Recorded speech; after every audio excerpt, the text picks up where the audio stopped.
Jadi kalau kamu sendiri ingin sekarang trading dan juga investasi di saham, tapi masih bingung kira-kira resikonya apa aja ya, kamu bisa langsung simak video saya. Oke, pada video kali ini aku mau bahas tentang resiko trading dan juga investasi saham. Banyak orang yang anggap main saham itu gampang. Ya tinggal beli di harga murah, terus jual di harga tinggi. Kedengarannya sih memang gampang ya, tapi nyatanya enggak semudah itu. Karena kita perlu memprediksi kondisi pasar, itu enggak semudah yang dibayangin. Kita butuh kemampuan dan pengalaman buat ngelakuinnya. Seperti kamu harus memahami fundamental analysis, technical analysis juga. Dan kondisi pasar ini sendiri itu dipengaruhi oleh banyak hal. Mulai dari faktor teknikal, berita terbitnya laporan keuangan, sampai kondisi ekonomi politik di dalam dan juga luar negeri. Buat kamu, para trader dan investor saham, capital loss ini adalah salah satu resiko yang pasti terjadi, cepat atau lambat juga. Tapi capital loss ini sendiri itu harus disikapi dari berbagai sisi. Jadi kita jangan memandang bahwa capital loss ini adalah sebagai hal yang murni negatif dong. Karena pada dasarnya capital loss ini itu termasuk wajar kok, selama kerugiannya itu masih bisa terukur dan kamu enggak kehilangan sebagian besar modal kamu. Para trader dan juga investor yang udah jago dan berpengalaman sekalipun sebetulnya masih juga ada yang ngalamin kerugian kok.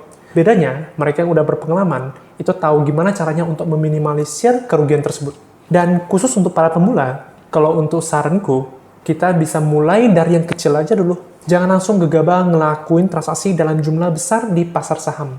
Kita kasih waktu dulu nih buat diri kamu untuk belajar. Ingat, kamu pasti akan mengalami kerugian dari proses belajar nih. Jadi saat kita mulai belajar, kita ingat untuk menggunakan uang dingin kita yang untuk bisa kita mungkin gunain sebagai proses trial and error-nya. Kamu perlu tahu juga untuk batasi juga kerugian kamu. Pakai stop loss. Cara tahu juga kenapa sih kamu bisa rugi dan belajar dari kesalahan tersebut. Kalau kamu sudah merasa ataupun ada progresnya, baru deh kamu boleh coba bertransaksi di saham dengan nominal yang lebih besar. Dan lanjut ke resiko kedua, yaitu adalah susah untuk dijual saham kita. Jadi gini, transaksi di saham itu terjadi kalau ada penjual dan pembeli yang nawar di harga yang sama. Nah masalahnya ini, kalau penjualnya banyak, sementara pembelinya nggak ada, itu gimana? Kasus ini kita bisa ingat kembali lagi, sering banget nih kejadiannya. Khususnya di saham-saham yang harganya ada di batas bawah harga saham, yaitu Rp50. Atau biasa dipanggil saham gocap. Contohnya kita bisa lihat di saham Home. Udah sejak November 2019 lalu, saham itu enggak gerak sama sekali. Harganya tetap aja di Rp50. Yang ngantri mau jual saham ini, itu banyak banget. Tapi enggak ada pembelinya. Dan kalau disimpulkan lagi, yaitu adalah kamu bisa masuk, tapi enggak bisa keluar. Suatu saat nanti, bisa aja sahamnya itu bergerak naik lagi. Tapi kita nggak tahu kapan. Kalau kamu yang udah mungkin masuk ke saham kayak gini, mungkin uang kamu akan ngendap di sana dalam waktu yang mungkin enggak sebentar gitu. Karena susah diprediksi ya. Dan perlu diingatin lagi, saya nggak rekomendasi kamu apapun, entah kamu masuk saham A atau Z. Ini semua tergantung keputusan kamu sendiri. Karena investasi itu merupakan keputusan masing-masing. Kita masuk ke resiko ketiga, yaitu adalah suspensi saham. Singkatnya, suspensi saham adalah penghentian perdagangan saham sementara oleh pihak bursa. Durasi suspensi saham ini juga bisa bermacam-macam, dari 1 hari sampai bertahun-tahun. Penyebab suspensinya juga bermacam juga, banyak faktor, misalnya unusual market activity, yaitu saat pergerakan harga saham tertentu enggak wajar. Itu bisa juga karena naik terlalu tinggi atau turun terlalu rendah dalam waktu yang singkat. Bisa juga karena gagal bayar hutang atau obligasinya, karena penyalahgunaan dana IPO atau right issue-nya, sampai kesalahan dalam pencatatan dalam laporan keuangan. Dari sisi pemilik saham, mungkin kondisi yang dialami saat saham disuspensi itu agak mirip nih sama kondisi di poin yang sebelumnya saya bahas, sama-sama nggak bisa dijual. Cuman penyebabnya itu beda. Yang satu karena nggak ada pembeli, satu lagi itu karena perdagangannya emang dihentikan oleh pihak bursa. Kalau kamu punya saham-saham disuspensi oleh bursa ya, sebenarnya tinggal tunggu waktu aja.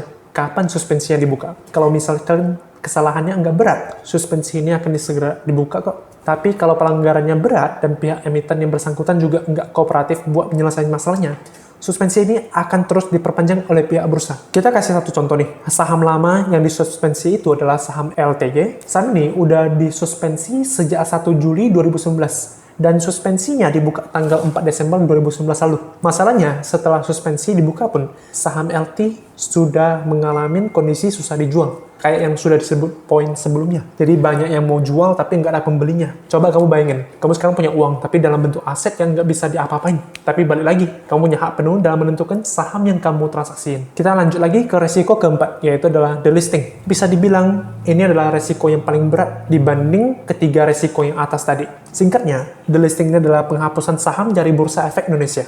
Artinya, saham perusahaan yang bersangkutan tuh nggak ada lagi dan tidak bisa diperdagangkan di bursa saham. Delisting ini sendiri tuh ada dua jenis. Ada delisting sukarela dan delisting paksaan. Contoh kasus delisting sukarela itu adalah saham Aqua. Kamu udah tahu kan Aqua, air mineral. Nah, perusahaan itu memang pengen menghapuskan pencatatannya dari bursa saham dan akhirnya membeli kembali saham yang dimiliki oleh investor publik. Untuk kasus delisting sukarela bisa dibilang resikonya kecil karena saham yang dimiliki publik itu akan dibeli kembali oleh pihak perusahaan. Yang beresiko adalah ketika perusahaan didelisting secara paksa oleh otoritas bursa. Saham-saham yang didelisting paksa biasanya ngalamin masalah berat. Misalnya izin usahanya dicabut, dinyatain pilot, atau mengabaikan teguran dari bursa dan lainnya. Proses delisting ini sendiri biasanya enggak langsung terjadi gitu aja.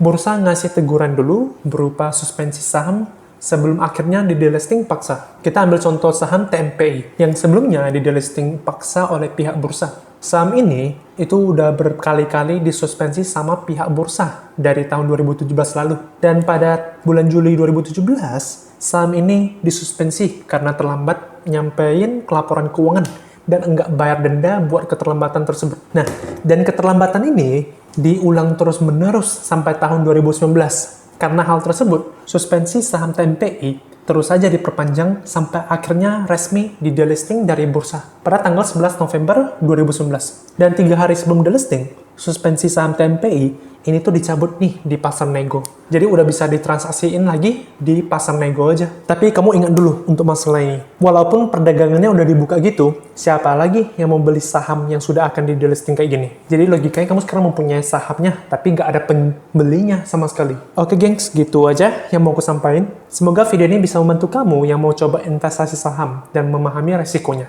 Kalau ada hal lain yang mau ditanyain atau mau request topik berikutnya, silakan tulis di kolom komentar dan jangan lupa buat like video ini, subscribe channel, dan juga share video ini ke teman kamu. Terima kasih.